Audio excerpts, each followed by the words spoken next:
ನಮಸ್ಕಾರ ಸ್ನೇಹಿತರೆ. ಬಿಹಾರಲ್ಲಿ ಚುನಾವಣೆ ಅನೌನ್ಸ್ ಆಗಿ ಈಗಾಗಲೇ ಎಲ್ಲಾ ಪಕ್ಷದವರು ಬಹಳಷ್ಟು ಬಿರುಸಿನ ಪ್ರಚಾರವನ್ನ ಮಾಡ್ತಾ ಇದ್ದಾರೆ. ನರೇಂದ್ರ ಮೋದಿ ಅವರು ಕೂಡ ಒಂದು ರೌಂಡ್ ಪ್ರಚಾರವನ್ನ ಮಾಡಿ ಬಂದಿದ್ದಾರೆ.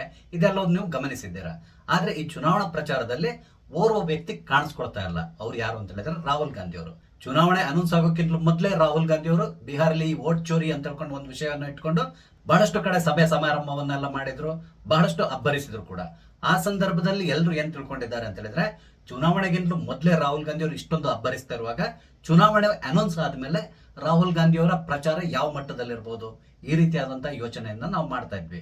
ಆದ್ರೆ ರಾಹುಲ್ ಗಾಂಧಿ ಅವರೀಗ ಎಲ್ಲಿಯೂ ಕಾಣಿಸ್ಕೊಳ್ತಾ ಇಲ್ಲ. ಹಾಗಾದ್ರೆ ಯಾಕೆ ರಾಹುಲ್ ಗಾಂಧಿ ಅವರು ಅಲ್ಲಿ ಕಾಣಿಸ್ಕೊಳ್ತಾ ಇಲ್ಲ? ರಾಹುಲ್ ಗಾಂಧಿ ಅವರು ತಾವು ಕೇಳಿದಷ್ಟು ಸ್ಥಾನಗಳನ್ನ RJD ಅವರು ಬಿಟ್ಕೊಟ್ಟಿಲ್ಲ ಅನ್ನುವ ಮುನಿಸ್ ಏನಾದ್ರೂ ಇದೆಯಾ? ಈ ರೀತಿಯಾಗಿ ಬಹಳಷ್ಟು ಜನ ಯೋಚನೆ ಮಾಡ್ತಾ ಇರ್ಬೋದು. ಆದ್ರೆ ಕಾರಣ ಅದಲ್ಲ, ಅದ್ರ ಹಿಂದೆ ಒಂದು ಬಹುದೊಡ್ಡದಂತ ಸೀಕ್ರೆಟ್ ಇದೆ. ಹಾಗಾದ್ರೆ ಏನ್ ಆ ಸೀಕ್ರೆಟ್? ಯಾಕೆ ರಾಹುಲ್ ಗಾಂಧಿ ಅವರು ಚುನಾವಣಾ ಪ್ರಚಾರದಲ್ಲಿ ಕಾಣಿಸ್ಕೊಳ್ತಾ ಇಲ್ಲ? ಇದೆಲ್ಲವೂ ನಾನು ನಿಮ್ ಜೊತೆ ಶೇರ್ ಮಾಡ್ಕೊತಾ ಇದ್ದೇನೆ. ಅದಕ್ಕಿಂತ ಮೊದಲು ನಿಮ್ಮೆಲ್ಲರನ್ನು ಕಾಫಿ ಅಂತ ಡಿಜಿಟಲ್ ಚಾನಲ್ಗೆ ಸ್ವಾಗತಿಸ್ತಾ ಇದ್ದೇನೆ.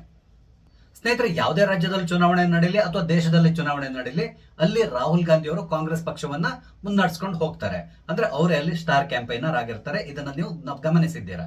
ಆದ್ರೆ ಬಿಹಾರ್ ಚುನಾವಣೆಯಲ್ಲಿ ರಾಹುಲ್ ಗಾಂಧಿ ಎಲ್ಲಿನೂ ಕಾಣಿಸ್ಕೊಳ್ತಾ ಇಲ್ಲ. ಈಗಾಗಲೇ ಚುನಾವಣೆ ಹತ್ರ ಬರ್ತಾ ಇದೆ. ಆದ್ರೆ ರಾಹುಲ್ ಗಾಂಧಿ ಅವರು ಯಾವುದೇ ಸಭೆಗಳಲ್ಲಿ ಭಾಗವಹಿಸ್ತಾ ಇಲ್ಲ. ನಿಮ್ಗೆ ಗೊತ್ತಿರಬಹುದು, ಮೊನ್ನೆ ಅಷ್ಟೇ ತೇಜಸ್ವಿ ಯಾದವ್ ಅವ್ರನ್ನ ಇಂಡಿ ಒಕ್ಕೂಟದವರು ಎಲ್ಲರೂ ಸಭೆ ಸೇರಿ ಅವ್ರನ್ನೇ ಮುಂದಿನ ಮುಖ್ಯಮಂತ್ರಿ ಅಭ್ಯರ್ಥಿ ಅಂತ ತಗೊಂಡು ಅನೌನ್ಸ್ ಕೂಡ ಮಾಡಿದ್ರು. ಆದ್ರೆ ಆ ಸಂದರ್ಭದಲ್ಲಿ ಅಲ್ಲಿ ಕಾಂಗ್ರೆಸ್ ಪಕ್ಷದ ವತಿಯಿಂದ ಇದ್ದಿದ್ದು ಅಶೋಕ್ ಗೆಹ್ಲೋಟ್ ಅವರು. ಆಕ್ಚುಲಿ ಇಲ್ಲಿ ರಾಹುಲ್ ಗಾಂಧಿ ಅವರು ಇರಬೇಕು, ಅಥವಾ ಅಟ್ಲೀಸ್ಟ್ ಪ್ರಿಯಾಂಕಾ ವಾದ್ರಾ ಆದ್ರೂ ಅಲ್ಲಿ ಹೋಗ್ಬೇಕಾಗಿತ್ತು. ಆದ್ರೆ ಇವರಿಬ್ರು ಕೂಡ ಅಲ್ಲಿ ಬರಲಿಲ್ಲ. ಇದನ್ನ ಕೂಡ ನೀವು ಗಮನಿಸಿರ್ತೀರಾ. ಆಗ್ಲೇ ಕೆಲವೊಂದು ಸಂಶಯಗಳು ಮೂಡ್ಲಿಕ್ಕೆ ಪ್ರಾರಂಭ ಆಗಿತ್ತು. ಆದ್ರೂ ಕೂಡ ರಾಹುಲ್ ಗಾಂಧಿ ಅವರು ಸಾಮಾನ್ಯವಾಗಿ ವಿದೇಶ ಪ್ರವಾಸವನ್ನ ಜಾಸ್ತಿ ಮಾಡ್ತಾ ಇರ್ತಾರೆ. ಎಲ್ಲೋ ಹೋಗಿರ್ಬೇಕು, ಬರ್ಬೋದು, ಇವತ್ತು ನಾಳೆ ಬರ್ಬೋದು, ಈ ರೀತಿಯಾಗಿ ಎಲ್ಲರೂ ಯೋಚನೆ ಮಾಡ್ತಾ ಇದ್ರು. ಆದ್ರೆ ವಿಷಯ ಅದಲ್ಲ. ರಾಹುಲ್ ಗಾಂಧಿ ಅವರು ಸದ್ಯಕ್ಕೆ ರಾಜಕೀಯದಿಂದ ದೂರ ಇರುವಂತಹ ಯೋಚನೆಯನ್ನ ಮಾಡ್ತಾ ಇದ್ದಾರೆ. ರಾಜಕೀಯ ನನ್ಗೆ ಸಾಕಾಗಿದೆ, ಮುಂದಿನ ದಿನಗಳಲ್ಲಿ ನಾನು ರಾಜಕೀಯದ ಯಾವುದೇ ಚಟುವಟಿಕೆಗಳಲ್ಲಿ ಭಾಗವಹಿಸೋದಿಲ್ಲ, ಸಾಕು, ನನ್ನ ಬಿಟ್ಬಿಡಿ ಅಂತೇಳಿ ಹೇಳಿ ಸೋನಿಯಾ ಗಾಂಧಿ ಅವರ ಹತ್ರ ಕೇಳ್ಕೊಂಡಿದ್ದಾರೆ ಅನ್ನೋ ಸುದ್ದಿ ಬರ್ತಾ ಇದೆ. ಅದೇ ರೀತಿಯಲ್ಲಿ ಅವರ ಆತ್ಮೀಯ ವಲಯದಲ್ಲಿ ಕೂಡ ಇದೇ ರೀತಿಯಾದಂತಹ ಚರ್ಚೆಯನ್ನ ನಡೆಸಿದ್ದಾರೆ ಅನ್ನುವ ಸುದ್ದಿ ಎಲ್ಲ ಕಡೆ ಹರಿದಾಡ್ತಾ ಇದೆ. ಹಾಗಾದ್ರೆ ರಾಹುಲ್ ಗಾಂಧಿ ಅವರಿಗೆ ಇದ್ದಕ್ಕಿದ್ದಾಗೆ ರಾಜಕೀಯ ಬೇಸರ ಮೂಡ್ಲಿಕ್ಕೆ ಕಾರಣ ಏನು? ಇದು ಕೂಡ ತುಂಬಾ ಇಂಟ್ರೆಸ್ಟಿಂಗ್ ಆಗಿರುವಂತಹ ಪ್ರಶ್ನೆ. ನಿಮ್ಗೆ ಗೊತ್ತಿದೆ, ಗಾಂಧಿ ಕುಟುಂಬ ಅಂದ್ರೆ ಕಾಂಗ್ರೆಸ್, ಕಾಂಗ್ರೆಸ್ ಅಂದ್ರೆ ಗಾಂಧಿ ಕುಟುಂಬ, ಈ ರೀತಿಯಾದಂತಹ ಪರಿಸ್ಥಿತಿ ದೇಶದಲ್ಲಿದೆ. ಈ ಗಾಂಧಿ ಕುಟುಂಬದಲ್ಲಿ 3 ತಲೆಮಾರಿನವರು ಪ್ರಧಾನಮಂತ್ರಿಯಾಗಿ ದೇಶವನ್ನ ಆಳದವರು. ಜವಾಹರ್ಲಾಲ್ ನೆಹರು, ನಂತರ ಇಂದಿರಾ ಗಾಂಧಿ, ನಂತರ ರಾಜೀವ್ ಗಾಂಧಿ, ಇವರು 3 ಪ್ರಧಾನಮಂತ್ರಿ ಆಗಿದ್ರು. ಅದೇ ರೀತಿಯಲ್ಲಿ ಬಹಳಷ್ಟು ಜನ ಎಣಿಸ್ಕೊಂಡಿದ್ದೇನು ಅಂತ ಹೇಳಿದ್ರೆ, ರಾಹುಲ್ ಗಾಂಧಿ ಕೂಡ ಮುಂದೆ ಭಾರತದ ಪ್ರಧಾನಮಂತ್ರಿ ಆಗ್ತಾರೆ ಅಂತೇಳಿ. ಅವರು ಪ್ರಧಾನಮಂತ್ರಿ ಆಗ್ಲಿಕ್ಕೆ ಈ ಹಿಂದೆ 2 ಚಾನ್ಸ್ ಸಿಕ್ಕಿತ್ತು, 2004 ಮತ್ತೆ 2009ರಲ್ಲಿ. ಆದ್ರೆ ಆ ಸಂದರ್ಭದಲ್ಲಿ ರಾಹುಲ್ ಗಾಂಧಿ ಅವರು ರಾಜಕೀಯಕ್ಕೆ ಹೊಸಬರಾಗಿದ್ದರಿಂದ ಅವರು ಯಾವುದೇ ರೀತಿಯಾದಂತಹ ಜವಾಬ್ದಾರಿಯನ್ನು ವಹಿಸಿಕೊಳ್ಳಲಿಕ್ಕೆ ತಯಾರಿರಲಿಲ್ಲ. ಅದಕ್ಕೆ ಬದಲಾಗಿ ಮನಮೋಹನ್ ಸಿಂಗ್ ಅವ್ರನ್ನ ಪ್ರೈಮ್ ಮಿನಿಸ್ಟರ್ ಅಂತೇಳಿ ಮಾಡಿ ಅವ್ರನ್ನ ಹಿಂದ್ಗಡೆಯಿಂದ ಇವರು ಕುಣಿಸ್ಕೊಂಡಿದ್ರು. ಇದು ನಿಮ್ಗೆ ಗೊತ್ತಿರುವಂತಹ ವಿಷಯ. ಆದ್ರೆ 2014ರಲ್ಲಿ ರಾಹುಲ್ ಗಾಂಧಿ ಅವರು ತಾನು ಪ್ರಧಾನಮಂತ್ರಿ ಆಗ್ಲೇಬೇಕು ಅನ್ನುವ ನಿರ್ಧಾರವನ್ನು ಮಾಡ್ಕೊಂಡಿದ್ರು. ಆದ್ರೆ ಆಗ ಅವರಿಗೆ ಅಡ್ಡಿಯಾಗಿದ್ದು ನರೇಂದ್ರ ಮೋದಿ ಅವರು. ನಿಮ್ಗೆ ಗೊತ್ತಿದೆ, ಸತತವಾಗಿ 3 ಬಾರಿ ನರೇಂದ್ರ ಮೋದಿ ಅವರ ಗೆದ್ದು ಬಂದ್ರು. ರಾಹುಲ್ ಗಾಂಧಿ ಅವರ ಈ ಪ್ರಧಾನಮಂತ್ರಿ ಕನಸಾಗಿ ಉಳಿತು. ಅದಲ್ಲದೆ ಸೋನಿಯಾ ಗಾಂಧಿ ಅವರು ಕೂಡ ರಾಹುಲ್ ಗಾಂಧಿ ಅವರ ಮೇಲೆ ಬಹಳಷ್ಟು ಭರವಸೆಯನ್ನು ಇಟ್ಕೊಂಡಿದ್ರು. ಒಂದು, ಕಾಂಗ್ರೆಸ್ ಪಕ್ಷವನ್ನ ಮುನ್ನಡೆಸ್ಕೊಂಡು ಹೋಗ್ಬೇಕು, ಯಾಕಂದ್ರೆ ಅವರಿಗೆ ಕೂಡ ವಯಸ್ಸಾಗ್ತಾ ಇದೆ. ಆದ್ರಿಂದಾಗಿ ರಾಹುಲ್ ಗಾಂಧಿ ಅವರ ಮುಂದಿನ ದಿನಗಳಲ್ಲಿ ಕಾಂಗ್ರೆಸ್ ಪಕ್ಷದ ಸಂಪೂರ್ಣ ಜವಾಬ್ದಾರಿಯನ್ನು ಹೊರಬೇಕು ಅಂತ ಕೊಂಡು ಅವರು ಆಸೆ ಪಟ್ಟಿದ್ರು. ಪ್ರಿಯಾಂಕಾ ವಾದ್ರಾ ಅವರು ಕೂಡ ಇತ್ತೀಚೆಗೆ ರಾಜಕೀಯಕ್ಕೆ ಎಂಟರ್ ಆಗಿದ್ದಾರೆ ಹೊರತು ಮೊದಲು ಅವರು ರಾಜಕೀಯದಲ್ಲಿ ಇರಲಿಲ್ಲ. ಆದ್ರೆ ಈಗಿರುವಂತ ಸಮಸ್ಯೆ ಏನು ಅಂತ ಹೇಳಿದ್ರೆ, ಯಾವುದೇ ರಾಜ್ಯದ ಚುನಾವಣೆ ಆಗ್ಲಿ ಅಥವಾ ದೇಶದಲ್ಲಿ ನಡೆಯುವಂತ ಲೋಕಸಭಾ ಚುನಾವಣೆ ಆಗ್ಲಿ, ಪ್ರತಿ ಚುನಾವಣೆಯಲ್ಲೂ ಕೂಡ ರಾಹುಲ್ ಗಾಂಧಿ ಅವರು ಮುಂಚೂಣಿಯಲ್ಲಿ ನಿಲ್ತಾ ಇದ್ರು. ರಾಹುಲ್ ಗಾಂಧಿ ಅವರ ಎಲ್ಲಾ ಪ್ರಚಾರ ಸಭೆಯಲ್ಲಿ ಭಾಗವಹಿಸ್ತಾ ಇದ್ರು.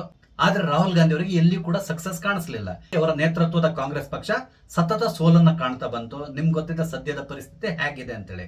ಭಾರತದಲ್ಲಿ ಕೇವಲ 3 ರಾಜ್ಯಗಳಲ್ಲಿ ಕಾಂಗ್ರೆಸ್ ಪಕ್ಷ ಅಧಿಕಾರವನ್ನು ವಹಿಸಿದೆ.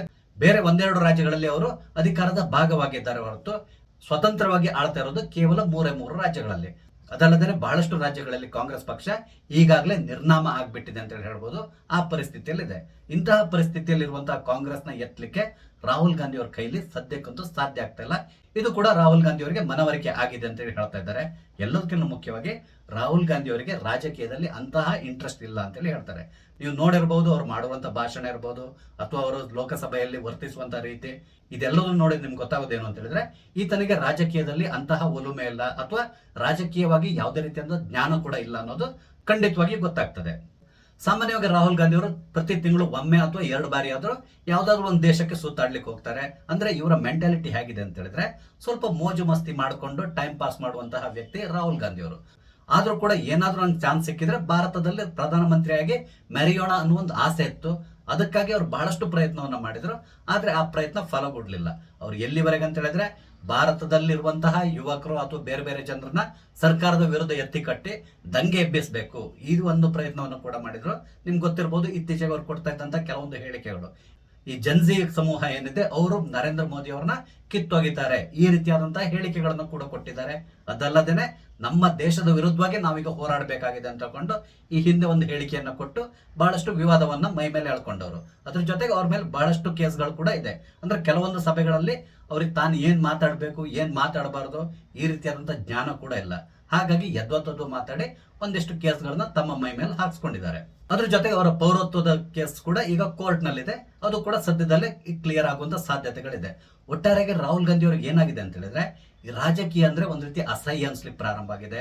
ಒಬ್ಬ ವ್ಯಕ್ತಿ ರಾಜಕೀಯದಲ್ಲಿ ಇರ್ಬೇಕು ಅಂತ ಹೇಳಿದ್ರೆ ಆತ ಸಂಪೂರ್ಣವಾಗಿ ರಾಜಕೀಯವನ್ನೇ ಮಾಡ್ಕೊಂಡ್ ಬರ್ಬೇಕಾಗ್ತದೆ. ನೀವು ನೋಡಿರ್ಬೋದು ದೇವೇಗೌಡ ಇರ್ಬೋದು, ನರೇಂದ್ರ ಮೋದಿ ಇರ್ಬೋದು, ಅಥವಾ ಬೇರೆ ಬೇರೆ ಕೆಲವೊಂದು ಲೀಡರ್ಗಳನ್ನ ನೀವು ನೋಡಿದ್ರೆ ನಿಮ್ಗೆ ಅರ್ಥ ಆಗ್ತದೆ ಅವರು ರಾಜಕೀಯವನ್ನ ಯಾವ ರೀತಿಯಾಗಿ ತಗೊಂಡಿರ್ತಾರೆ. 24/7 ಅವ್ರು ರಾಜಕೀಯವನ್ನ ಮಾಡ್ಕೊಂಡಿರ್ತಾರೆ ಹೊರತು ಮೋಜು ಮಸ್ತಿ ಇಂಥದ್ದು ಯಾವುದಕ್ಕೂ ಕೂಡ ಅಲ್ಲಿ ಅವಕಾಶವೇ ಇರಲ್ಲ. ಆ ರೀತಿಯಾದಂತಹ ಜೀವನವನ್ನ ರಾಜಕಾರಣಿಗಳು ನಡೆಸಬೇಕಾಗಿ ಬರ್ತದೆ. ಆದ್ರೆ ರಾಹುಲ್ ಗಾಂಧಿ ಅವರಿಗೆ ಇದು ಒಗ್ಗಿ ಬರ್ತಾ ಇಲ್ಲ. ಈಗ ಪರಿಸ್ಥಿತಿ ಏನಾಗಿದೆ ಅಂತ ಹೇಳಿದ್ರೆ ರಾಹುಲ್ ಗಾಂಧಿ ಅವರು ಈಗಾಗಲೇ ಸೋನಿಯಾ ಗಾಂಧಿ ಅವ್ರಿಗೆ ಹೇಳ್ಬಿಟ್ಟಿದಾರಂತೆ, ನನಗೆ ಸಾಧ್ಯ ಆಗಲ್ಲ, ನಾನು ಮುಂದಿನ ದಿನಗಳಲ್ಲಿ ಈ ರಾಜಕೀಯದಿಂದ ದೂರ ಇದ್ಬಿಡ್ತೇನೆ, ನೀವೇನ್ ಮಾಡ್ತೀರೋ ಮಾಡ್ಕೊಳ್ಳಿ, ಈ ರೀತಿಯಾಗಿ ಮಾತಾಡ್ತಾ ಇದ್ದಾರೆ ಅನ್ನೋ ಸುದ್ದಿ ಕೂಡ ಬರ್ತಾ ಇದೆ. ಕಾಂಗ್ರೆಸ್ ಪಕ್ಷದಲ್ಲಿ ಒಂದು ಸಮಸ್ಯೆ ಇದೆ. ಅದೇನು ಅಂತ ಹೇಳಿದ್ರೆ ಯಾವುದೇ ಕಾರಣಕ್ಕೆ ಈ ಕಾಂಗ್ರೆಸ್ ಪಕ್ಷ ಅನ್ನೋದು ಗಾಂಧಿ ಕುಟುಂಬದಿಂದ ಹೊರಗಡೆ ಬರ್ಲಿಕ್ಕೆ ಸಾಧ್ಯ ಇಲ್ಲ. ಗಾಂಧಿ ಕುಟುಂಬವೇ ಈ ಕಾಂಗ್ರೆಸ್ ಪಕ್ಷವನ್ನ ಮುನ್ನಡೆಸ್ಕೊಂಡು ಹೋಗ್ಬೇಕು. ಈ ರೀತಿಯಾದಂತ ಮೆಂಟಾಲಿಟಿ ಸಾಮಾನ್ಯವಾಗಿ ಕಾಂಗ್ರೆಸ್ ಪಕ್ಷದಲ್ಲಿ ಇರುವಂತವರದ್ದು. ಆತ ಎಷ್ಟೇ ದೊಡ್ಡ ಲೀಡರ್ ಆಗಿರಲಿ, ಮಲ್ಲಿಕಾರ್ಜುನ್ ಖರ್ಗೆ ಆಗಲಿ ಅಥವಾ ಅವ್ರಕ್ಕಿಂತ ಹಿರಿಯ ಲೀಡರ್ ಆಗಿರಲಿ, ಯಾರಾದ್ರೂ ಕೂಡ ಈ ಗಾಂಧಿ ಕುಟುಂಬಕ್ಕೆ ವಿಧೇಯರಾಗಿರ್ಬೇಕು. ಇಲ್ಲಿ ಒಂದು ರೀತಿಯಾದಂತ ಗುಲಾಮಿ ಸಂಸ್ಕೃತಿ ಇದೆ ಅಂತಲೇ ಹೇಳ್ಬೋದು. ಕಾಂಗ್ರೆಸ್ ಪಕ್ಷ ಕೂಡ ವಿದೇಶಿಯರೇ ಸ್ಥಾಪನೆ ಮಾಡಿರುವಂತಹ ಪಕ್ಷ. ಈ ಕಾಂಗ್ರೆಸ್ ಪಕ್ಷ ಸ್ಥಾಪನೆ ಆಗುವ ಸಂದರ್ಭದಲ್ಲಿ ಅಥವಾ ಪಕ್ಷ ಯಾಕೆ ಸ್ಥಾಪನೆ ಆಯ್ತು ಅನ್ನೋದಕ್ಕೆ ಸಂಬಂಧಪಟ್ಟಂತೆ ಹಲವಾರು ವಿವಾದಗಳು ಕೂಡ ಇದೆ. ಅದ್ರ ಬಗ್ಗೆ ಮುಂದಿನ ದಿನಗಳಲ್ಲಿ ಮಾತಾಡೋಣ.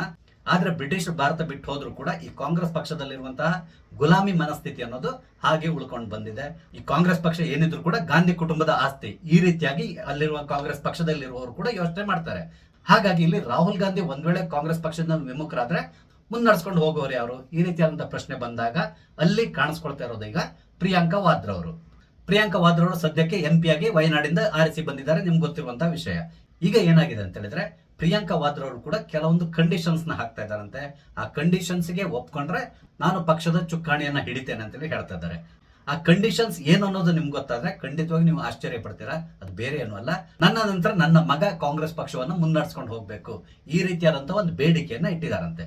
ನಿಮ್ಗೆ ಗೊತ್ತಿದೆ ಪ್ರಿಯಾಂಕಾ ವಾದ್ರಾ ಅವರಿಗೆ ಒಬ್ಬ ಮಗ ಇದ್ದಾನೆ, ಆತನ ಹೆಸರು ರೆಹಾನ್ ರಾಜೀವ್ ವಾದ್ರಾ ಅಂತೇಳಿ. ಇಲ್ಲಿ ಕೆಲವರು ಹೇಳ್ತಾರೆ ಆತನ ಹೆಸರನ್ನ ಇತ್ತೀಚೆಗೆ ಬದಲಾವಣೆ ಮಾಡಿದ್ದಾರೆ, ಆತನ ಹೆಸರಿಗ ರೆಹಾನ್ ರಾಜೀವ್ ಗಾಂಧಿ ಅಂತ ಕೊಂಡು ಹೇಳ್ತಾ ಇದ್ದಾರೆ. ಆದ್ರೆ ಇದು ಎಲ್ಲಿಯೂ ಕೂಡ ಕನ್ಫರ್ಮ್ ಆಗಿಲ್ಲ. ಆಕ್ಚುಲಿ ಪ್ರಿಯಾಂಕಾ ವಾದ್ರಾ ಅವರ ಪತಿಯ ಹೆಸರು ರಾಬರ್ಟ್ ವಾದ್ರಾ.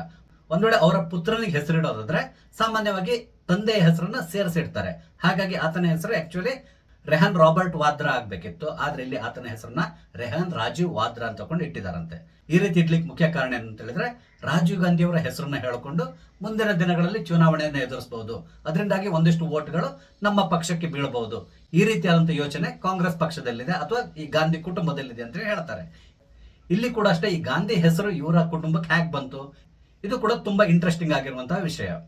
ಇಲ್ಲಿ ಸೋನಿಯಾ ಗಾಂಧಿ ಅವರ ಕುಟುಂಬಕ್ಕೆ ಇರುವಂತಹ ಬಹುದೊಡ್ಡ ಸಮಸ್ಯೆ ಏನು ಅಂತ ಹೇಳಿದ್ರೆ ಯಾವುದೇ ಕಾರಣಕ್ಕೆ ಈ ಗಾಂಧಿ ಸರ್ನೇಮ್ ಏನಿದೆ ಅದನ್ನ ಅವ್ರು ಬಿಟ್ಕೊಳ್ಳಿ ತಯಾರಿಲ್ಲ. ಅವ್ರ ಫ್ಯಾಮಿಲಿಯಲ್ಲಿ ಯಾರು ಬೇಕಾದ್ರೂ ಮದುವೆ ಆಗ್ಲಿ, ಯಾವುದೇ ಮತದವ್ರನ್ನ ಮದುವೆ ಆಗ್ಲಿ, ಆದ್ರೂ ಕೂಡ ಅವರ ಫ್ಯಾಮಿಲಿಯಲ್ಲಿ ಹುಟ್ಟುವಂತ ಎಲ್ಲಾ ಮಕ್ಕಳ ಹೆಸರಿನ ಮುಂದೆ ಗಾಂಧಿ ಅನ್ನೋದು ಇರಲೇಬೇಕು. ಇದೊಂದ್ ರೀತಿ ಅಲಿಖಿತ ನಿಯಮ ಅಂತಲೇ ಹೇಳ್ಬೋದು. ಹಾಗಾಗಿ ಇವರ ಫ್ಯಾಮಿಲಿಯಲ್ಲಿ ಎಲ್ಲರೂ ಕೂಡ ಗಾಂಧಿಗಳೇ ಆಗ್ತಾ ಇರ್ತಾರೆ ಹೊರತು ತಮ್ಮ ಸರ್ನೇಮ್ ನ ಯಾವುದೇ ಕಾರಣಕ್ಕೆ ಅವರು ಬದಲಾಯಿಸ್ಕೊಳ್ಳೋದಿಲ್ಲ. ಹಾಗಾಗಿ ಇಲ್ಲಿ ಕೂಡ ಅಷ್ಟೇ ರೆಹಾನ್ ರಾಜೀವ್ ವಾದ್ರಾ ಇರೋದು ರೆಹಾನ್ ರಾಜೀವ್ ಗಾಂಧಿ ಆಗಿದೆ ಅಂತೇಳಿ ಹೇಳ್ತಾ ಇದ್ದಾರೆ. ಇನ್ನು ಕನ್ಫರ್ಮ್ ಆಗಿಲ್ಲ, ಮುಂದಿನ ದಿನಗಳಲ್ಲಿ ಕನ್ಫರ್ಮ್ ಆಗ್ಬಹುದು. ಹಾಗಾದ್ರೆ ಒಂದ್ ವೇಳೆ ಪ್ರಿಯಾಂಕಾ ವಾದ್ರಾ ಕಾಂಗ್ರೆಸ್ ಪಕ್ಷದ ಜವಾಬ್ದಾರಿಯನ್ನ ತಗೊಂಡ್ರೆ ರಾಹುಲ್ ಗಾಂಧಿ ಅವ್ರ ಕತೆ ಏನು, ಅವ್ರು ಏನ್ ಮಾಡ್ತಾರೆ, ಈ ರೀತಿಯಾದಂತಹ ಪ್ರಶ್ನೆ ಸಾಮಾನ್ಯವಾಗಿ ನಮ್ಮ ಮನದಲ್ಲಿ ಮೂಡ್ತದೆ.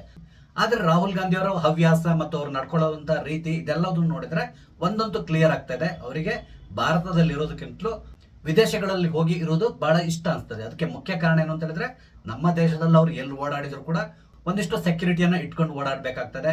ಅದು ಒಂದ್ ರೀತಿ ಅವ್ರನ್ನ ಕಟ್ ಹಾಕದ ರೀತಿಯಲ್ಲಿ ಆಗ್ತದೆ. ಆದ್ರೆ ವಿದೇಶಕ್ಕೆ ಹೋದಾಗ ಅವರು ಒಬ್ಬರೊಬ್ಬರೇ ಆರಾಮದಲ್ಲಿ ಓಡಾಡ್ಕೊಂಡು ತಿರ್ಗಾಡ್ಕೊಂಡಿರ್ಬೋದು, ಅವ್ರಿಗೆ ಏನ್ ಬೇಕೋ ಅದನ್ನ ಮಾಡ್ಕೊಂಡು ಹೋಗ್ಬೋದು. ಕಾರಣ ಏನು ಅಂತ ಹೇಳಿದ್ರೆ, ಅಲ್ಲಿ ಯಾರು ಕೂಡ ಇವ್ರನ್ನ ಅಷ್ಟೊಂದು ಗುರುತಿಸ್ಲಿಕ್ಕೆ ಹೋಗೋದಿಲ್ಲ. ಆದ್ರಿಂದಾಗಿ ಅಲ್ಲಿ ಅವರು ಆರಾಮದಲ್ಲಿ ಇರ್ಬೋದು. ನೀವು ನೋಡಿರ್ಬೋದು, ಇತ್ತೀಚೆಗೆ ಅವರು ಮಲೇಷ್ಯಾ ಪ್ರವಾಸಕ್ಕೆ ಹೋದ್ರು. ಆ ಸಂದರ್ಭದಲ್ಲಿ ಒಂದು ಬೈಕ್ ನಲ್ಲಿ ಅವರಷ್ಟೇ ಅವರು ಡ್ರೈವ್ ಮಾಡ್ಕೊಂಡು ಹೋಗ್ತಾ ಇರುವಂತಹ ಫೋಟೋವನ್ನ ನೀವು ನೋಡಿದ್ದೀರಾ. ಅದಕ್ಕಿಂತಲೂ ಮೊದಲು ಸೌದಿ ಅರೇಬಿಯಾಕ್ಕೆ ಹೋಗಿದ್ದಾಗ ಬೆಹರಿನ್ ನ ಏರ್ಪೋರ್ಟ್ ನಲ್ಲಿ ಕೂಡ ಅಷ್ಟೇ ಒಬ್ಬರೇ ಆರಾಮಾಗಿ ಚೆಕ್ ಇನ್ ಮಾಡ್ತಾ ಇರೋದನ್ನು ಕೂಡ ನೀವು ನೋಡಿದ್ದೀರಾ. ಅಂದ್ರೆ ರಾಹುಲ್ ಗಾಂಧಿ ಅವರಿಗೆ ಈ ರೀತಿಯಾದಂತಹ ಸೆಕ್ಯೂರಿಟಿ ಇದೆಲ್ಲದೂ ಕೂಡ ತುಂಬಾ ಇರಿಟೇಟ್ ಆಗ್ತಾ ಇದೆ ಅನ್ಸ್ತದೆ. ಆದ್ರಿಂದಾಗಿ ಮೋಜು ಮಸ್ತಿ ಮಾಡ್ಲಿಕ್ಕೆ ಕೂಡ ಬಹಳಷ್ಟು ಸಮಸ್ಯೆ ಉಂಟಾಗ್ತದೆ. ಹಾಗಾಗಿ ಒಂದ್ ರೀತಿ ಕಟ್ಟು ಹಾಕಿದಂತ ಜೀವನ ಬೇಡ ನನಗೆ ಏನ್ ಇಷ್ಟ ಅನ್ಸ್ತದೋ ಅದನ್ನ ಮಾಡ್ಕೊಂಡು ಎಂಜಾಯ್ ಮಾಡ್ಕೊಂಡು ಎಲ್ಲ ಒಂದ್ ಕಡೆ ಇದ್ದು ಬಿಡ್ತೇನೆ. ನಿಮ್ಮ ಸಹವಾಸ ಬೇಡ, ನಿಮ್ಮ ರಾಜಕೀಯದ ಸಹವಾಸ ಬೇಡ, ಸುಸ್ತಾಗಿ ಹೋಗಿದೆ. ಮುಂದಿನ ದಿನಗಳಲ್ಲಿ ಯಾರಾದ್ರೂ ಕಾಂಗ್ರೆಸ್ ಪಕ್ಷವನ್ನು ಮುನ್ನಡೆಸ್ಕೊಂಡು ಹೋಗಿ, ನಾನಂತೂ ಗುಡ್ ಬೈ ಹೇಳ್ತಾ ಇದ್ದೇನೆ. ಈ ರೀತಿಯಾದಂತಹ ನಿರ್ಧಾರಕ್ಕೆ ಬಂದಿರುವ ರೀತಿಯಲ್ಲಿ ಕಾಣಿಸ್ತಾ ಇದೆ. ಅದರ ಫಲಶ್ರುತಿ ಅವರು ಬಿಹಾರ್ ಚುನಾವಣೆಯಲ್ಲಿ ಎಲ್ಲಿಯೂ ಕಾಣಿಸ್ಕೊಳ್ತಾ ಇಲ್ಲ ಅಂತ ಕೂಡ ಹೇಳ್ತಾ ಇದ್ದಾರೆ. ಒಂದ್ ವೇಳೆ ಇದೆಲ್ಲದೂ ಸತ್ಯ ಆದ್ರೆ ಕೆಲವೇ ದಿನಗಳಲ್ಲಿ ಪ್ರಿಯಾಂಕಾ ವಾದ್ರಾ ಅವರು ಬಿಹಾರ್ ಚುನಾವಣಾ ಕಣದಲ್ಲಿ ಕಾಣಿಸ್ಕೊಂಡು ಶುರು ಮಾಡ್ತಾರೆ. ರಾಹುಲ್ ಗಾಂಧಿ ಅವರು ನೇಪಥ್ಯಕ್ಕೆ ಸರಿತಾರೆ. ನೋಡೋಣ ಮುಂದಿನ ದಿನಗಳಲ್ಲಿ ಏನೆಲ್ಲ ಆಗ್ಬೋದು ಅಂತೇಳಿ. ಸದ್ಯದ ಪರಿಸ್ಥಿತಿ ನೋಡಿದ್ರೆ ಕಾಂಗ್ರೆಸ್ ಪಕ್ಷದ ನೇತೃತ್ವವನ್ನ ಯಾರೇ ವಹಿಸ್ಕೊಂಡ್ರು ಕೂಡ ಆ ಪಕ್ಷ ಉದ್ಧಾರ ಆಗುವಂತ ಸಾಧ್ಯತೆಗಳು ಇಲ್ಲ ಅನ್ಸ್ತದೆ. ಹಾಗೇನೆ ನರೇಂದ್ರ ಮೋದಿ ಅವರು ಹಲವಾರು ಬಾರಿ ಹೇಳಿದಾರಲ್ಲ, ಕಾಂಗ್ರೆಸ್ ಮುಕ್ತ ಭಾರತ ಅಂತೇಳಿ. ಅವರ ಈ ಮಾತು ಸದ್ಯದಲ್ಲೇ ಸತ್ಯ ಆಗುವಂತಹ ಲಕ್ಷಣಗಳು ಕೂಡ ಕಾಣಿಸ್ತಾ ಇದೆ. ಯಾವುದಕ್ಕೂ ನಾವು ಸ್ವಲ್ಪ ಸಮಯದವರೆಗೆ ಕಾದ್ ನೋಡ್ಬೇಕಾಗ್ತದೆ. ಸ್ನೇಹಿತರೆ, ಇಲ್ಲಿ ನಾನು ಹಂಚ್ಕೊಂಡಂತ ವಿಷಯ ನಿಮ್ಗೆ ಇಷ್ಟ ಆದ್ರೆ ದಯವಿಟ್ಟು ಲೈಕ್ ಮಾಡಿ, ಶೇರ್ ಮಾಡಿ, ದಯವಿಟ್ಟು ನನ್ನ ಚಾನಲ್ ಸಬ್ಸ್ಕ್ರೈಬ್ ಮಾಡಿ. ನಮಸ್ತೆ, ಜೈ ಹಿಂದ್.